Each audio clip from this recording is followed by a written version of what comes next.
কবিতাৰ শিৰোনাম মোৰ মা, কথা পৱননীল কাশ্যপ, আবৃত্তিকাৰ অমৃত ৰাজ। মই স্বৰ্গ দেখা নাই, কিন্তু মই মোৰ আইৰ মুখত হাঁহি দেখিছোঁ।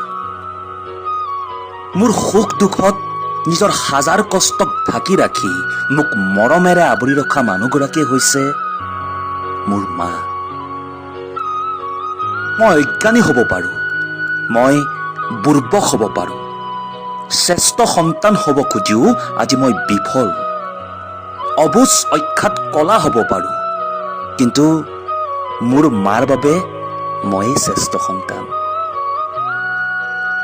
এনেকৈ কোনোদিনে নক'ব যে মা মোৰ লগত আছে, এনেকৈ কওক যে মাৰ লগত মই আছোঁ। মৃত্যু হোৱা ঠাই সকলোতে পাব, কিন্তু জন্ম হোৱা ঠাই কেৱল মাহে আছে। মা দেউতা, তোমালোক মোৰ কাৰণে ভগৱান। তোমাৰ মনত আছেনে মা, তুমি যে সৰুতে মোক ভাত খুৱাই দিছিলা, এতিয়া কিয় নিদিয়া অ' মা? ডাঙৰ হৈছোঁ যদিও মই তোমাৰে সন্তান মা।